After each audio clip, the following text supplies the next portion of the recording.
Hello, people of the internet, Ian, also the Freedom Astrologer here, once again with my good friend Donny Ian, an astrologer, gifted healer. And I think we're at the final stages of our series called Psychic Intuitive series. And I think it's the 6th video. And I will let Donny jump in and kind of guide us into the topic we have for you today. Yeah, thanks, Ian. So we've come to the end of this Psychic Intuitive series. And it's just more of like a recap and kind of give you guys an overview of like what are the possible ways after you've seen our previous video that you probably have identified through your chart and the significators that what clairsenses that you possess, or which one is more dominant according to your chart, and how to develop them accordingly. Before we even go there, I just want to paint like a general picture, because when we talk about psychic intuitive skills or influences, what it is that it's an innate ability to process sensory data, both tangible and intangible stimuli. And that's on an extremely deep, emotional, physical, or spiritual level. So this is what I just said is a very broad definition. And I think it's best to imagine like psychic intuitive skills on a spectrum, because it does vary greatly in terms of intensity and application. I would say that most frequently we are all born with a certain level of that, of all the clairsenses during childhood. And these can be either passed down through close individuals, be it directly or indirectly, or it can be cultivated in response to our environmental conditions. I think I mentioned something about clairsentience, which is clear feeling. It also can be cultivated through like growing up in a very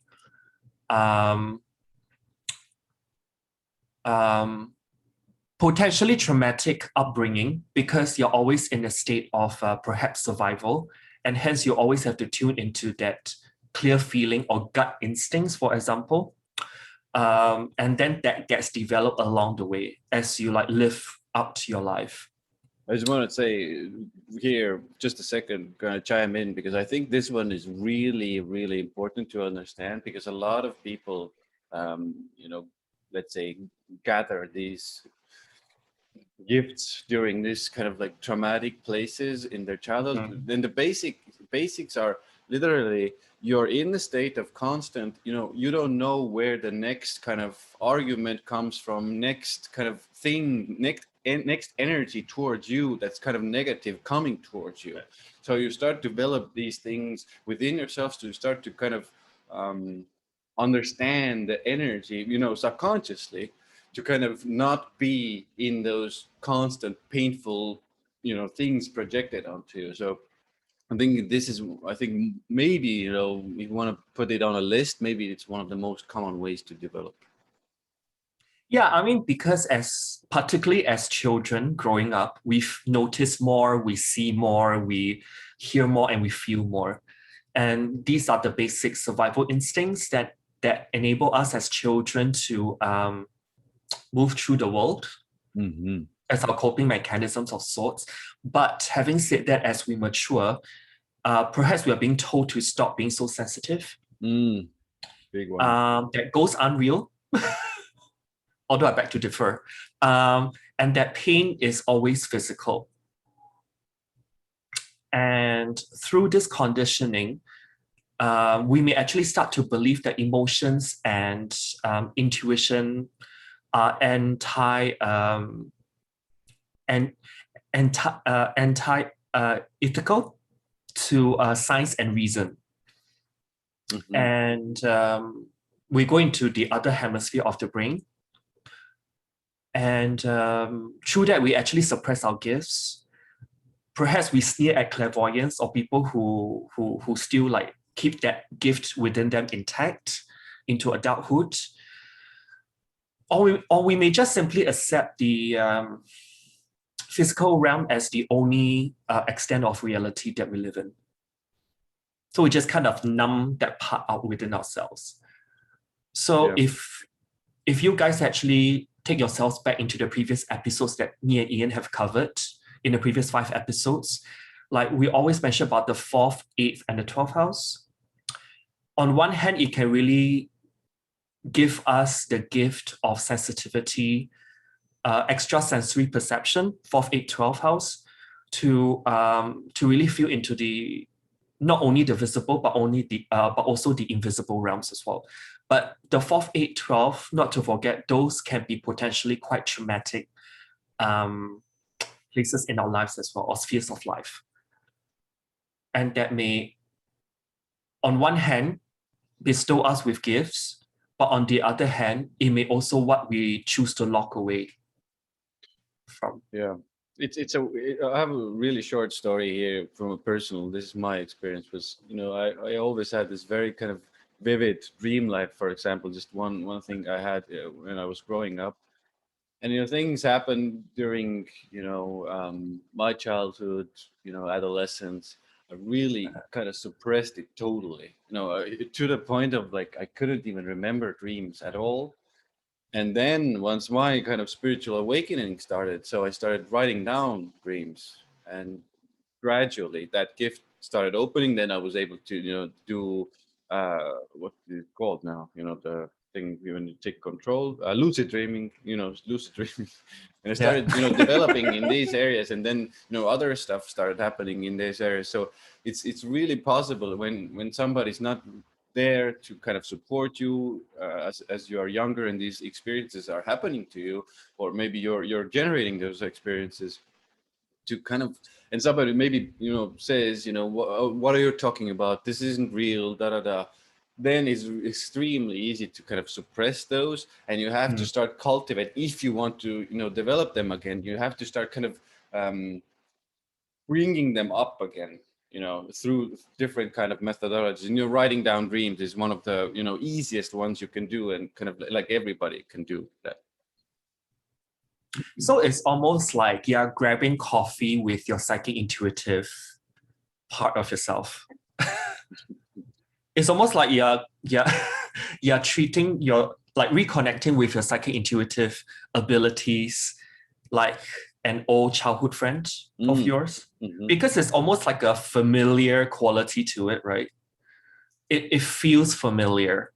It's always been part of your spirit, and you're reconnecting with those skills, and indirectly also connecting with your higher self, or your the core of your spirit. And I think what you said is very telling in terms of like it's really necessary if you want to develop or take this further. It's good to develop like a daily practice. Certainly. And I've heard of a friend of mine who's in the mediumship, or she teaches mediumship to people. To I think one of the exercises she mentioned was it involves assigning like colors to your emotions. And maybe you can start by considering like a very straightforward experience. Maybe it can be a frustrating conversation with your boss, or perhaps even like a flirty text exchange with your crush. And you would actually choose colors to associate with those feelings.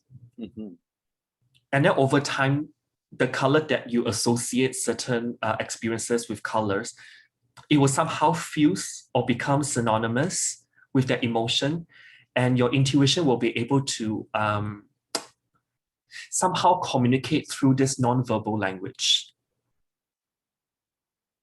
I think the exercise is to really establish within yourself that non-verbal language that's customized to your needs.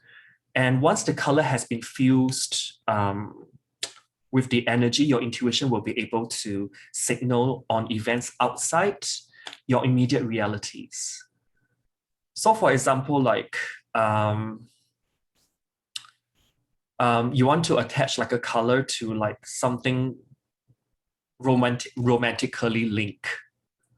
And perhaps like you just start off with like, oh, anything of that I'll just associate with the color pink.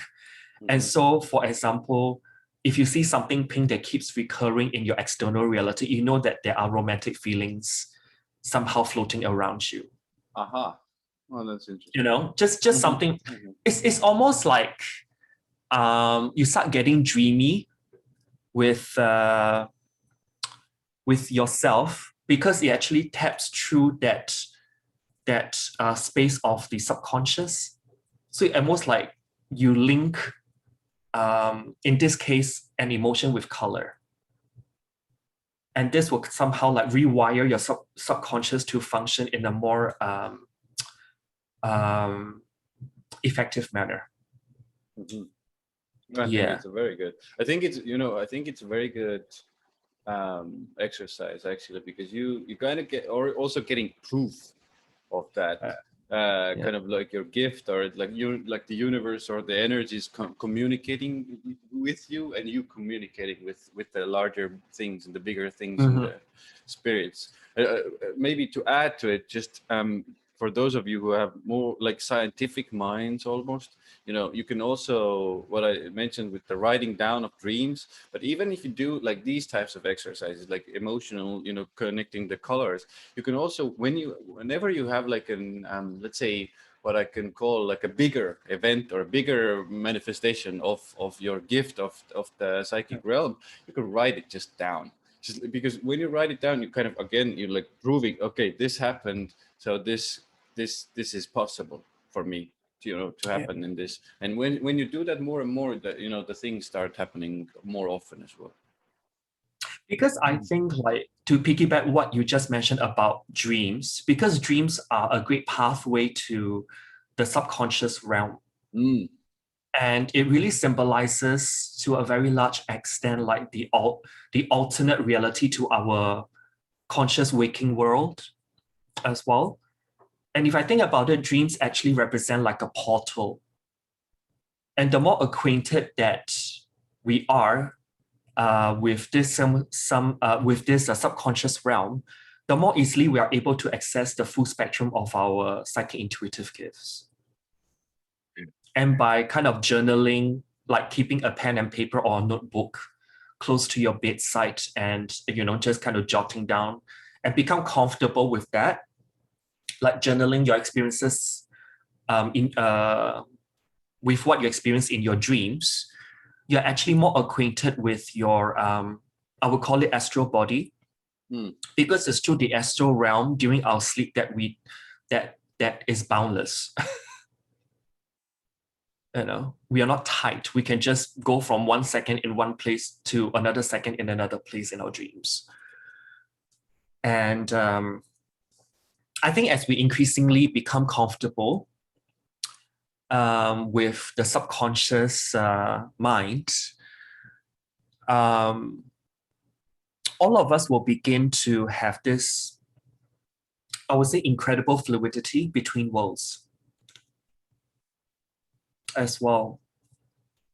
Do you have anything more to add to that? I want to add a small piece, because I think I'm always going on about this, but I think it's an important part, because like Tony mentioned the fluidity, and I think it's totally where we're headed and what we're doing as a species and what we're doing as individuals as well. But like the thing I want to maybe convey to you guys is also, whenever you start having more of these experiences, some of these experiences can be, sometimes you start seeing something, maybe there's an angel, maybe there's an orb, maybe there's an energy, maybe that, there's something scary there. It's also important to understand, like Donny mentioned, the subconscious. Now, there's a lot of stuff going on in your subconscious, but you can also notice what starts happening within your body when these experiences are happening. Is there fear? Is there happiness? Is there like joy? Like these are very, very, very important indicators. First and foremost, like what is actually going on with you, because you might still have some fears around, maybe seeing ghosts, maybe seeing things, these might be your personal fears coming from your subconscious. but also, it's a weird one, because when these energies are with you, in my experience, like there's a certain kind of how to put this, like sensation, let's say, within you that kind of conveys to you about these entities as well. Are they, good-willed? Are they positive? Are they maybe in a little bit negative? You can start to kind of feel the energy is basically what I want to convey to you. So pay attention what is happening, on an emotional level, when you're going through these experiences as well. Yeah, which kind of brings me to my next point of to develop this, you need to be first and foremost, besides acknowledgement that you have it. I think that's the main like hurdle people have to overcome. And then the next logical step is to build your awareness. Maybe you can do this simple exercise as in stand in the middle of a room, and then you start doing like an environmental scan around the room, and you will note like the signals, the sounds, the scents. You start becoming more and more. It's like reconnecting with that sensitivity that you have in terms of sensory perceptions as a kid, and kind of conditioning yourself to be more in touch with those things again. And maybe it's that side look out of the window and you see something that you never quite know that it was even there before, and connect with that. Mm-hmm. And you almost like you will tend to like zoom in on the more like micro things around you. And through that, you actually become more attuned with the energies that's surrounding you. And with that, you actually build awareness from that. Yeah. Yeah, totally agree. It's also like a act of, or a exercise of presence as well. You're kind of like bringing yourself back to yourself in the moment. That's where the, like, let's say, that's where the gifts and intuitions are most powerful. You are there, so you're able to catch them and use them. Yeah. So why not we move into the 4 like clairsenses one by one, in the order that we did the video. Sure. So the first one is actually clairvoyance, and it's also known as clear seeing. It's very much tied to the third eye. One thing I'd like to add is that clairvoyance is probably the one that comes up least frequent for people. I mean, as we go down, like with the clairsenses like clairvoyance, clairaudience, clairsentience, and claircognizance, I find that the clairvoyance is probably the least people identify with, but as you go down the list, it becomes more and more common. I was actually asking myself, why is that so? But when I think about it, like clairvoyance is actually clear seeing. And to probably see something that's physically can be so real in front of your eyes can also bring about the most trauma. So people have a tendency to like numb that clairsenses out more. Whereas like if you go down the list, like clairaudience, which is clear hearing, you can't see, right? You just hear. Yeah. And then clairsentience, which is to feel something very clearly. And then claircognizance is to clearly know something is going on. It is, I would say comparatively, it's not as potentially traumatic as you go down the list. But also, when I think about it, in most of our daily lives, clairvoyance would be the one also that's the least commonly used. Unless, of course, you're doing like psychic mediumship work in your daily in your daily environment, you don't usually use clairvoyance that much. Yeah. Yeah, definitely. To me, this is my personal opinion. I think Claire, God, clairvoyance is one of the most, intense ones. Yeah. Because it's so in your face. It's so, especially when you're kind of first starting out, it can be really like, whoa, what the hell is this? And I just want to mention a couple of things you can do here. Is like the things we already mentioned before, and especially I think with clairvoyance, because it can bring entities, energies, angels, whatever you want to, whatever And you literally might like see appear. them in some form, shape or form, right? Exactly, and that can bring a lot of intensity. But when you start interacting with these, let's say, entities, energies, ask simple questions of like, hey, like literally, like, why are you here? Like, what are you showing me? What do you want to show me? What do you want? What is the what do you want to teach me? Because if they're your guides, it's usually it's because there's teaching you. I want to teach you. I want to bring something new to you. And this is where I want to do a little bit of a plug to my kind of like teachers and mentors, because it's also pretty good to have some form of elders to kind of guide you, especially if you're new to this. I've learned this technique from Joe Greenland and Cindy Edson, and they have a website called foxdreamer.com, and they're very, very gifted in those areas. So if you're looking for some elders besides us, of course, but these people are also very, very good people and very experienced in these realms. Yeah. I mean, it's almost like clairvoyance is probably the easiest to block out, also because if we are naturally gifted as kids, as all of us are on different varying levels, if we actually see something that potentially causes us trauma, be it that you have seen something unexpectedly, or that something that you see is unpleasant, so to speak, and you just naturally just kind of block, or just keep leaking energy out from your third eye chakra. Third eye chakra is linked to clairvoyance, and it just kind of, after a while, it just kind of numbs itself out as well.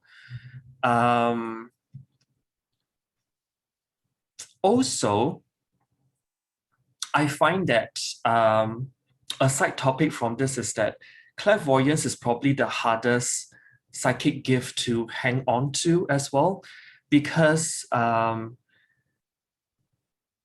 if there's any general blocks to truth, it can also block your clairvoyance.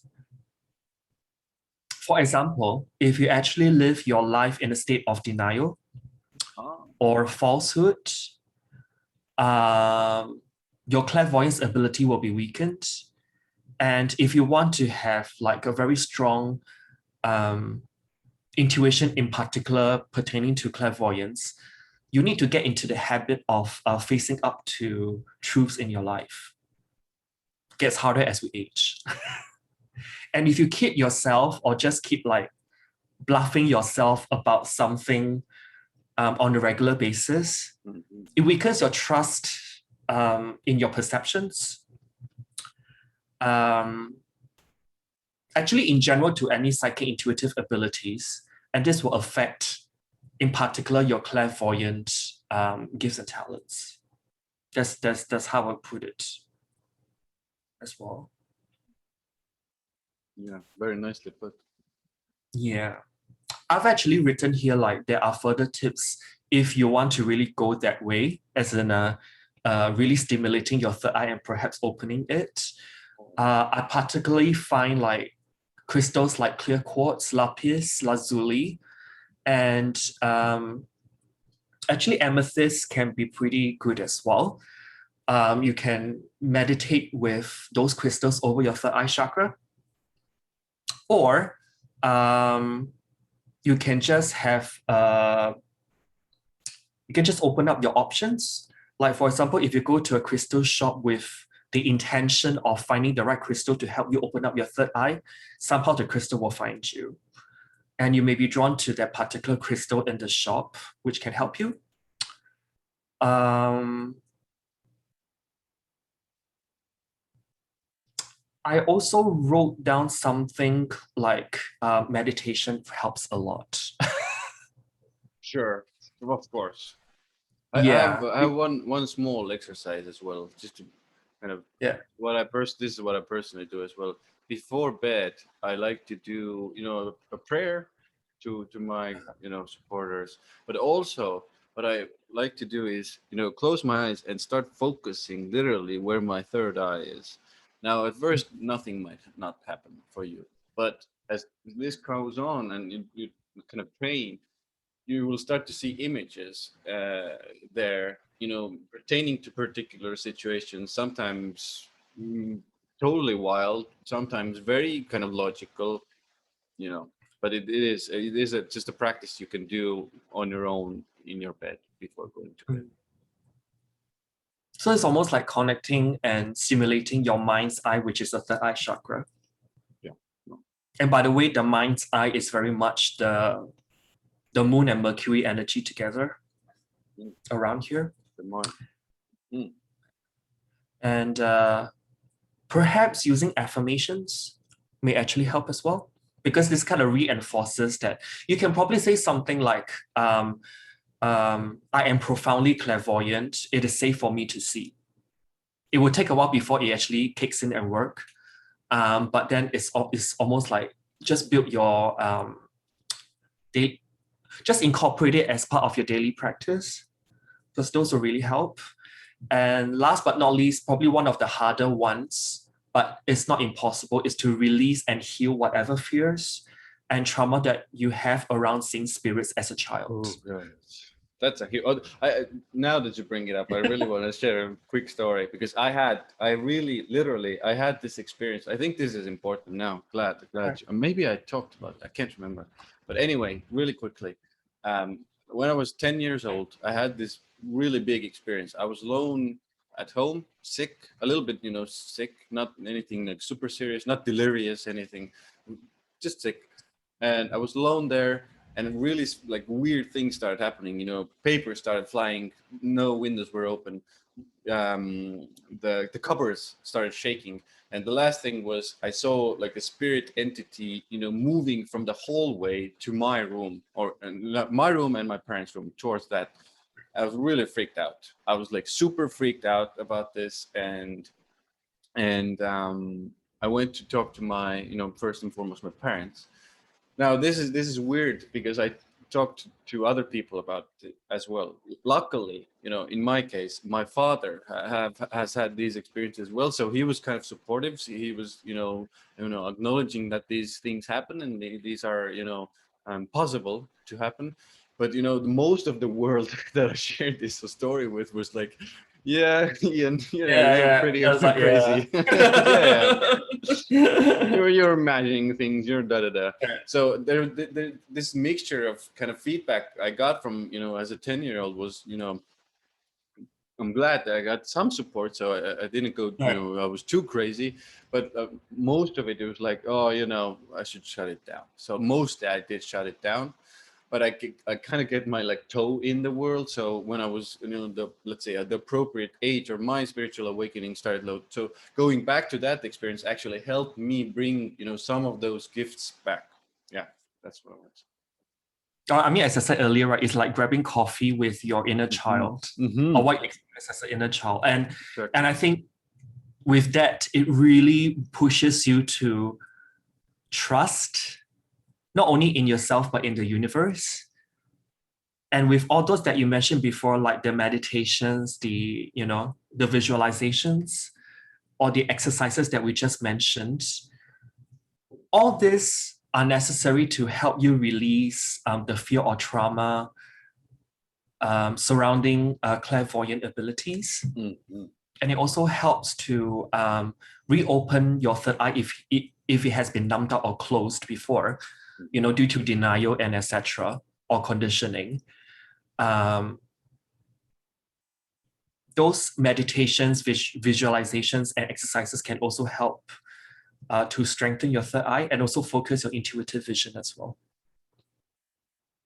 So I've also written here as one of the ways that you can release fear or trauma from your clairvoyant abilities. Ask for your highest good, and only that in an opening prayer as you begin to work or practice with your clairvoyant abilities. I've also put here, like, meditate with a mantra that you can tell yourself that perhaps you can say something like, I am willing to release all fear of seeing my future. Or I release my past fear and know that I only see good. And the last point I want to mention is that give yourself time to do all this and be gentle with yourself, because there's almost this hype, or sensationalization that, like, oh my God, clairvoyant is probably the best. Nothing is the best. All of us have, depending on your chart, varying degrees of all, 4 actually. Just be okay with the inner knowing that all things happen in divine timing, but just kind of incorporate certain regular routines, like those that we mentioned, and things will just naturally unfold for you, because this is the path to evolution is really like how much your higher self is ready to receive. Because otherwise you will send yourself into shock if you just kind of suddenly just open up, this part of your chakra, it gets really blast wide open and you're just not ready to handle the ramifications of it. I think I totally agree, because literally from like the past 2 months, this is another personal story. I've been feeling almost like in a constant state of deja vu, of even talking with a person. I'm feeling like, okay, so this has been like this, this very strong feeling of constant deja vu. This has happened. I've lived this. I've done this. And when you're constantly in that state, it's like so almost a feeling came over me like what's the point? Like if I've done all this, like I've went into a bit of like a deeper hole. But it's whenever I start to experience these kind of deja vus constantly coming, it's for me, it's a kind of like a sign that there's another channel opening, another kind of step opening. But when you don't have the mentors you can write to, and I was able to write to my mentors, and when you haven't experienced these things, it can be really scary. It's like, oh, constant deja vu, like what is happening? It's easy to go almost mad in this, because it's, like Donny mentioned, like it's blasted open and you see a lot and you feel a lot, and it's kind of overwhelming. So patience and vigilance, and and be gentle with yourself. Be gentle with yourself, and take time. I mean, what's the rush? I mean, I gotta ask myself that question. Yeah. Like, me too. Me too. Yeah. And why not we move on to clairaudience, which is clear hearing. One of the things I actually thought about in terms of a useful exercise to help you tune better into your clairaudient channel is to really close to bedtime, when you're lying on the bed at night, listen carefully to all the sounds that's around you. This can be the sounds of like cars passing. There may be sounds of birds or animals. There may be sounds of a plane as well, or people talking, or the sound of music at a distance. We usually tune out these noises so that we can concentrate on sleep. But when you tune out noise, at the same time, you also dull out your perception and become less sensitive to your inner voice as well. So for those people who know that from their chart, they got the clairaudience like as their predominant extrasensory perception, gifts and talents, and you want to reconnect with that, this can be one of the simple exercises that you can easily incorporate that into your routine. Don't have to do it every night, because otherwise you won't be able to drift off to sleep. You know? Yeah. I just want to also add that when you start or begin to listen consciously to the noise that you normally tune out, you will somehow hear what I call is something like an orchestra of sounds. And when I mention about this exercise, right, is to really notice each and every single one of these sounds and make up your own unique orchestra. You may also want to take it apart, and you can perhaps even, like, you know, count how many sounds you can hear and make a note of what they are. Is to really build that enhanced awareness within you. And with that, you also attune yourself to the more subtle energies that's surrounding you that used to be barely noticeable. And last but not least, I think the goal here is to really heighten your auditory perception, your clear hearing. You may want to do this like, to start off with, like every night, if you are committed, or every other night for the first week before you go to sleep, and you'll be amazed at how much you were not hearing before. And with this exercise, you will notice that you will begin to activate your clairaudient ability as well through this little exercise. It's what I mentioned really quickly. Again, it's kind of like repetitive, but I think it's really important with this clairaudience as well. Like, because it can seem like maybe you're crazy when you're hearing something. So when you hear something, again, you know, take your phone, take your notebook, write that thing down that you heard, and then if something happens in the real world, the real life, you know, somebody comes, gives you that sound, or make some kind of connection. You know, make a note at first. You don't have to do this forever, but like at first, when you're kind of proving to yourself that you have this, basically, but you're kind of then it can make, again, connect the dots and make your mind believe. I was also thinking that because there's a tendency to block out your clairaudience. Maybe there's true fear of hearing something that you perceive as negative or frightening. So if a person is afraid of hearing spirit for fear of being spooked, a useful tool here is to set the intent to only hear your spirit guides and higher self, knowing that they have your best intentions at heart, and they will never knowingly scare you, if that makes sense. To kind of overcome that fear of hearing something, because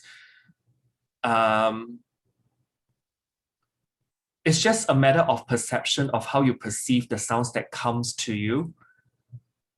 And if you perceive things that you hear as straight away, like, oh my God, this is scary, this is negative, this is frightening, you just close it up. Also, I have actually written down that you may want to also listen to, I call, what did I write here? Binaural beats, B-I-N-A-U-R-A-L, yeah. And how do they actually work? These beats actually in the alpha frequencies, which is 8 to 13 hertz, they are thought to encourage relaxation, promote positivity, and decrease anxiety.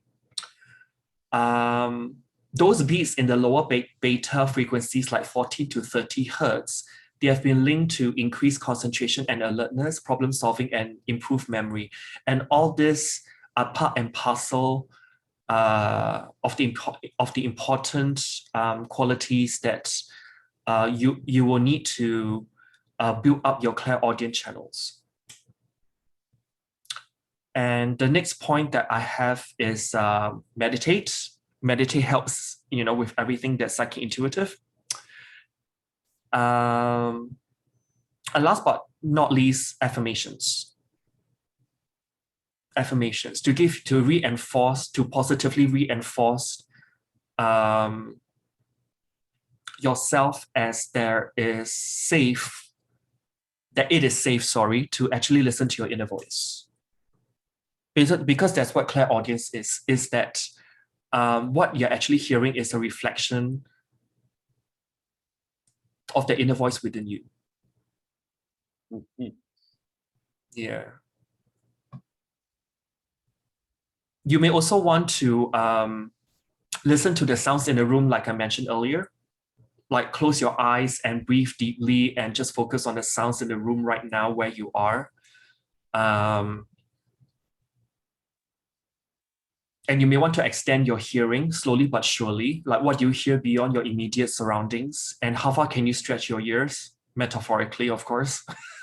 and where are the sounds coming from? This is to really build awareness. And I do find that because from a child, I've been actively listening to music, and that actually helps as well for me to retain that clairaudient ability within myself. And yeah, I think that's about all I have really. Besides meditation and all that, to go into the inner stillness.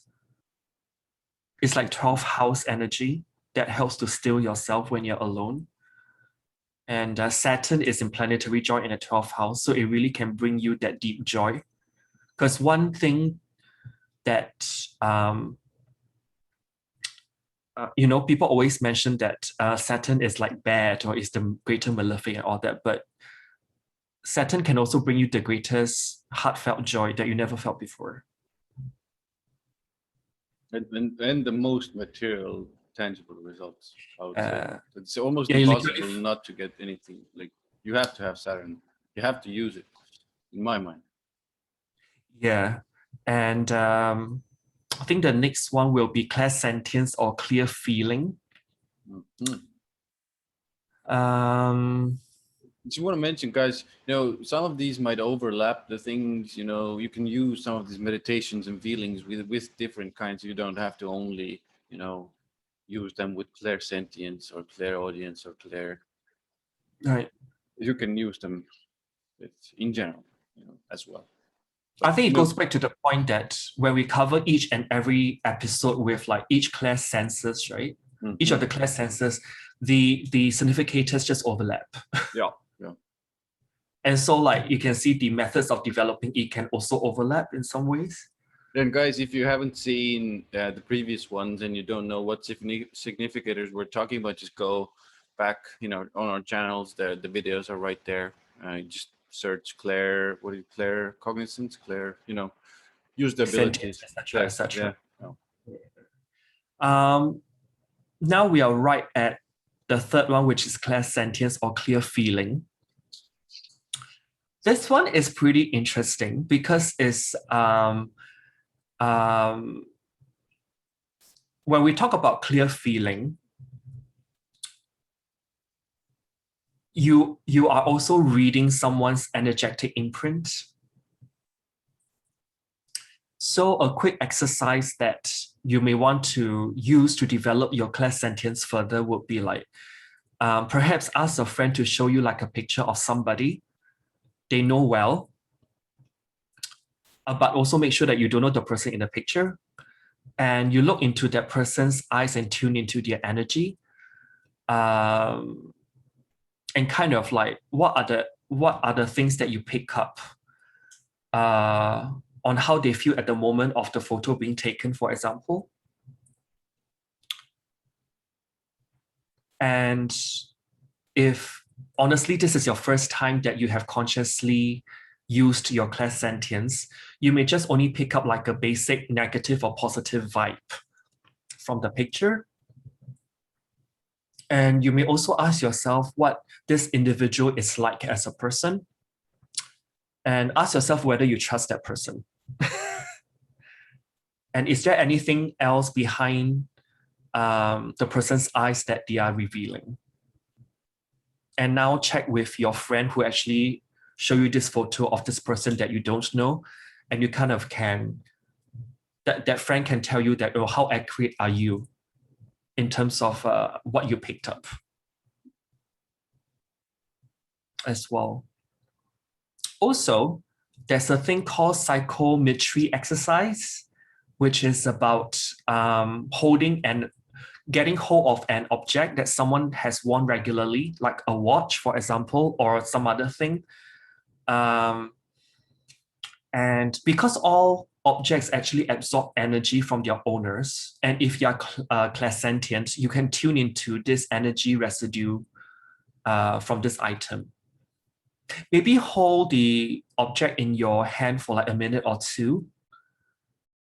And if the watch, for example, if there's what's in your hand has a lot of strong positive or negative energy, you will definitely pick it up. And you may use this as a type of practice session for yourself as well. Have you actually done this, Ian, the psychometry exercise? I have done similar. Maybe I haven't went into so, in depth. I haven't asked all the questions, but I have done, similar things. What I do personally very often is let's say there's a conversation going on between the two people, and I'm in that social setting. I sometimes just do my best to feel what the actual person is actually feeling and experiencing, not the words that they're saying, because a lot of things, even when you have this gift very strongly, I think one of the things that you can do is, whenever a person says something, maybe they say quite important things to you, maybe it's a negotiation, maybe it's something big, or a conversation about relationship, feel what is happening after what they're saying in your body, because a lot of, if you, usually what I've experienced, if you feel kind of closed or kind of like almost like tight, there's something that they're not revealing, they're not saying something entirety or the entirety of the truth. When it's more open and you feel like open, it seems like they're mostly, what I've experienced is they're expressing the truth of the situation and what is actually really truly going on. Can I say that it's because that you can feel the flow of energy from their words, of what they project to you? Yeah, exactly. Yeah, you can do this, and you can see, at first you don't have to, start calling them out on things. You can just say, you can see, because people don't like that at all. Believe me, I've tried. But you can just, see what's, you get that sensation, and you finish that conversation, and go on with your life, and then later on see what happens, and then you can get the confirmation in your mind again. The sensation was correct. I can start trusting it more. Yeah. It kind of brings me to my next point, that for people who are like having clairsentience as their predominant clairsenses gift set, take care of your energetic heart. Do you have like a thing you do or an exercise you do with it, or you use it there, or it's like just being present with it? I think it's more of like meditating to still, because I think that to still yourself, to go into the inner stillness, because there's a tendency for clairsentient, strong people to what I call like, there's more tendency for them to hold to residual energy around their heart, energetic heart center. And so it's almost like they have to spend extra time to learn to let go. I mean, if we just go back to the episode where we cover clairsentience, think like the main planet that we talk about attributing to clairsentience is Pluto.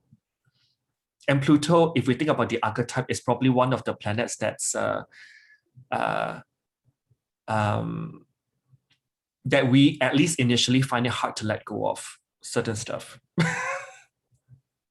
until something big comes and hit us, and then we have no choice but to let that go.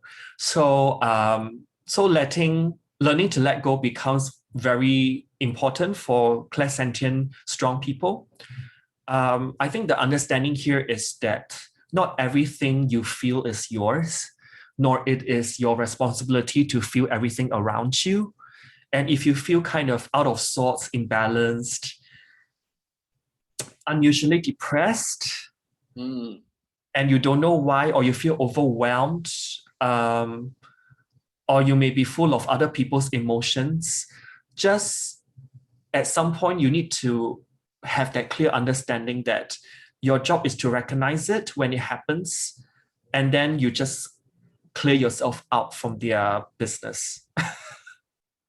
I want to say one thing. I think I totally agree. I want to say one thing I think we haven't mentioned. It just came to me. A lot of, maybe you have some things to release, or you want to rest somehow. Or want to maybe even push the energy a little bit. Let's say the spiritual energy. Let's put it that way. Some of you who are, let's say, more know astrology more, have learned astrology more, you could always turn to your 12th house.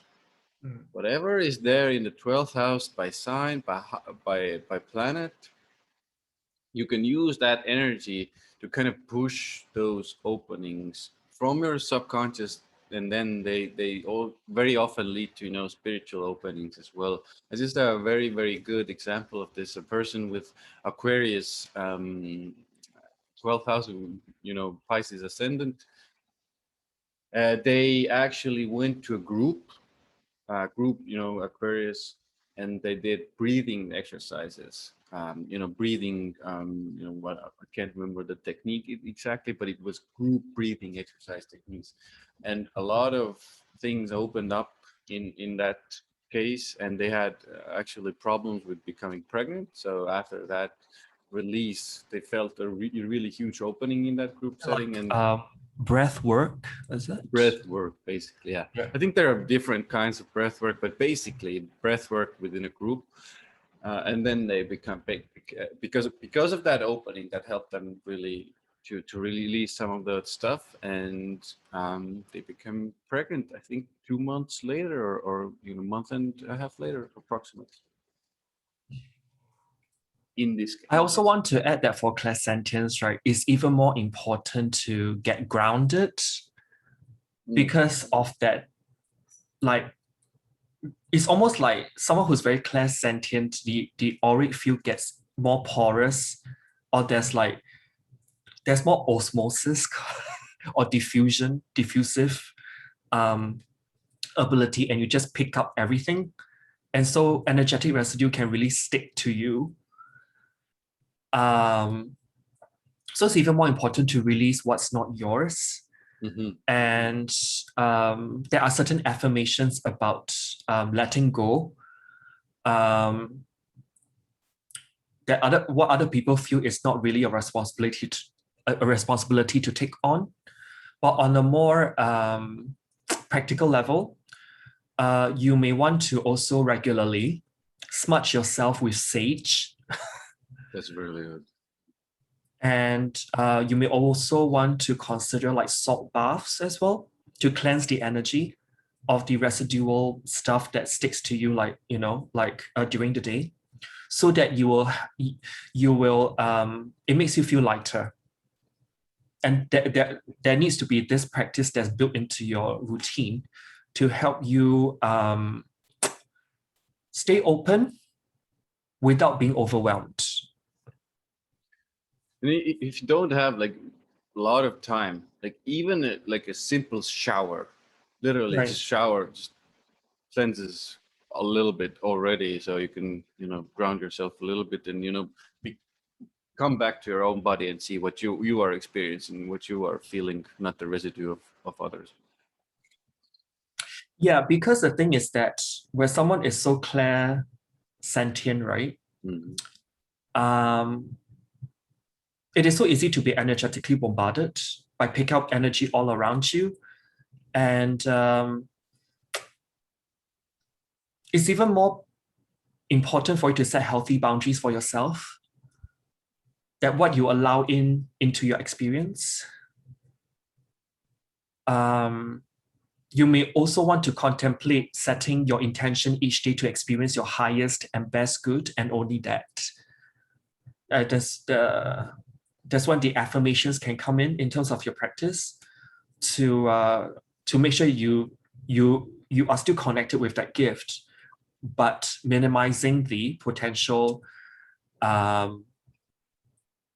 ramifications of being too open with your energetic field, so to speak. I just want to quickly say a simple one to use also is let all the energy that doesn't belong to me, in the best safe way, be returned to whoever it belongs to, and the energy that belongs to me in the best safe, most comfortable way be returned to me. Very simple way, very simple thing to do. But if you do it a little bit, maybe 5 minutes, maybe 30 seconds, helps a lot. And just make that your mantra. Yeah. Well. Yeah. And last but not least, the fourth one is claircognizance. Last of the claircognizance we covered. And this one is a bit special, I must say. No, because this one is the one that I resonate with the most. I think it's because of my very dominant 9th house energy. I think you're very good with it. Very clear. So I think one of the foremost things that I myself have done is to practice automatic writing. Mm-hmm. And it really connects to your inner knowing. Just sit there, clear your mind, and start writing without holding yourself back or judging, what's coming forth to you. I find that really fun and productive when I have the time to sit down and do that, of course, and see where your intuition, that's rolling around in your brain, and just let that out.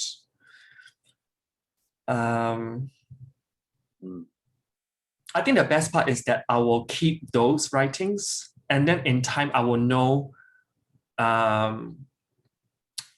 the answers that accompany what I wrote.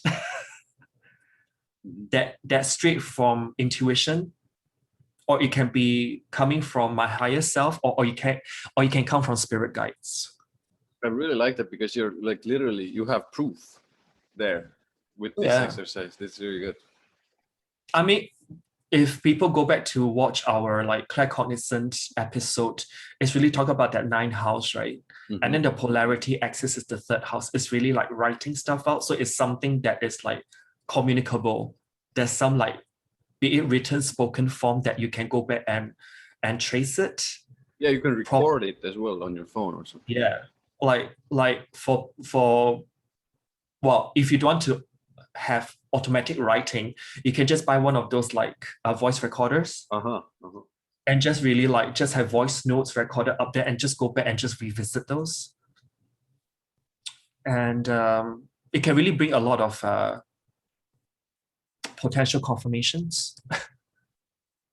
And with that, you will strengthen your claircognizance or inner knowing abilities. The other one I wrote is act on your gut instincts. Yeah. And the more that you trust your gut, the easier it will be for you to be confident in your claircognizance ability. Sometimes hard to do. Not the most straightforward thing to do, but it can be one that if you start doing it, it may really you go through leaps and bounds with that. That's exactly like when you start to trust it, and you, let's say, do it even once and see at least a little bit of results. I think it catapults, gives you the courage to do it next time and next time and next time. So just maybe the first time stepping over that edge can be a little bit tricky, especially if it's something really strange or weird. The next thing I wrote is to increase your claircognizant abilities with music. Interesting. Yeah, so that you can even guess the next song in the playlist, for example, when you're running and you have your AirPods with you, and you can just kind of move with the music you know, it can also help to strengthen that part of your clairsenses. I think the main thing is that you can start by trying like, oh, can you guess you just put your playlist in shuffle, random shuffle, and then you just kind of, you guess what's the next song is in your playlist. I think that's a pretty fun one to do. Yeah, that's and a really fun one to do. yeah, like you have like 20, maybe 20, 50 songs, and then it's like a song is about to end and then a new one begin, and you're running with, you know, with your headphones and all that. So like, just guess like, oh, the next song will be blah, blah, blah. And you're right. You know what I mean? Like, it can really be something that, that you can do. Also, you may want to play high vibe music, like any music that makes you happy. And you can do it while you're cleaning the house, for example, and this can really boost your energetic vibe. You may be doing something really mundane, like, you know, putting your dishes into the dishwasher, and then you have some music playing like right behind you, and you can sing along with that. And after a while, it can really help you to levitate your energies indirectly. The others I wrote is about connecting with your spirit guides. It's not for everyone. Yeah. Practice some form of visualization as well. It can really help. But because visualization, I would attribute it to also like clairvoyance, like we discussed earlier. But it can also be a very powerful claircognizance exercise as well. Meditate, like we mentioned before. Oh, the next one, eat high vibrational foods. Yes, there is such a thing. Think as clean as possible as well. Think about green, rich veggies, nice smoothies, organic dark chocolate, which is very grounding. That's more for Clairsentience people. Adding high vibrational foods to your diet can really help your mind and body feel good and feel lighter as a result over a period of time. And keeping your high vibes on that level, it really means you're connected to your higher self easier. And it also connects you to your spirit guides and onto positive energy better as well. I have 2 points I think that could be matching here. So these are my last ones, so maybe I can bring them as well. So especially we're talking about, you know, Donny brought in the spirit guides and the helpers, let's say. Whenever you start feeling those connections and you see, you know, them bringing you things and bringing you answers and they're communicating to you, remember kind of like gratitude. Be grateful for that connection. Be grateful for that communication. The more you do it, the more you are grateful. I'm not saying you just need to be, you know, in prayer and kind of on your knees. No, I'm not saying that. But just, you know, throw in the thanks here and there. You know, guys, thanks for bringing this information to me and so on and so forth. Once you do that more and more, you know, that connection kind of builds because you're putting in energy there and they're bringing you stuff. And, you know, that's like a good way to build that bridge or gap that bridge between those realms. And sometimes those, especially with, you know, those weird gifts we're talking about, the information given to you can be quite strange, you know, almost kind of like code or decide, like you have to decipher the messages. What you can do to kind of ease yourself a little bit or make it easier is to ask the guides or the energy or the universe to bring it in the clearest way possible for you personally. This is really important. Like almost like prove this to me. You can ask the universe to prove this to you in the way you would believe it. In that way, the answers and the things brought to you are more, let's say, align with you. So it will make sense to you personally. So the information will be presented, and it will be easier for you to decipher the information given to you personally. That's what I wanted to say. The next thing I wrote is that you may also use crystals in your claircognizant activities or exercises. And those that I really found that's helpful for beginners will be like labradorite, topaz, and citrine. That's really great for increasing your inner knowing. And how you can employ those things can be like crystal jewelry, can be one of the ways that you may want to use it. Or you may also want to like sleep with one of these crystals under your bed, and you may benefit from the energetic properties as you sleep. Or you can, while doing meditation or connecting with your spirit guides, like what Ian mentioned, you can also place the crystals I mentioned on your crown chakra.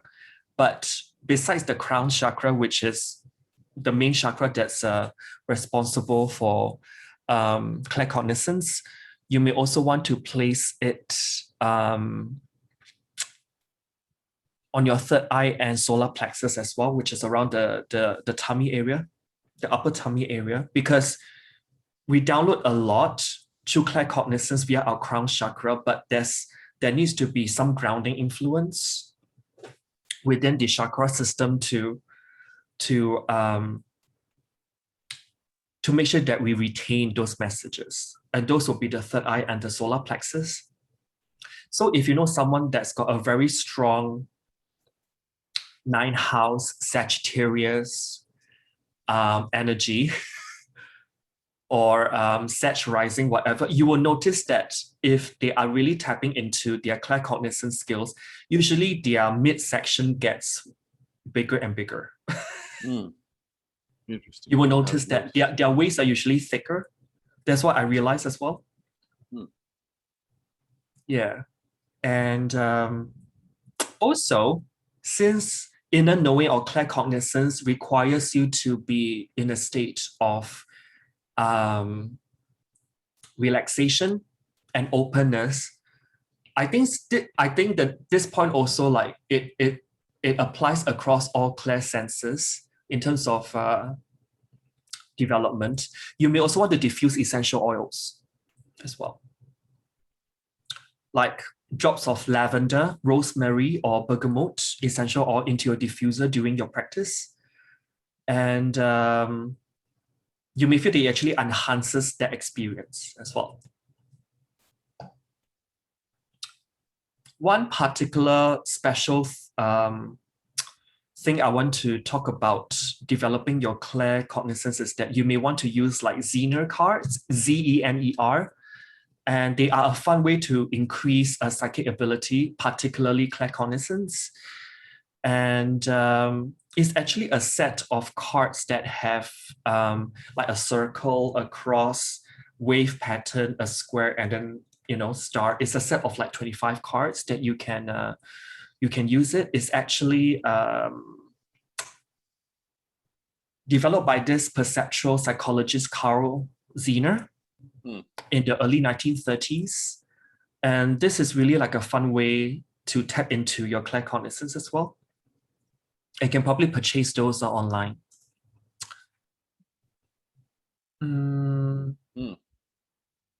Ask your gut when making decisions.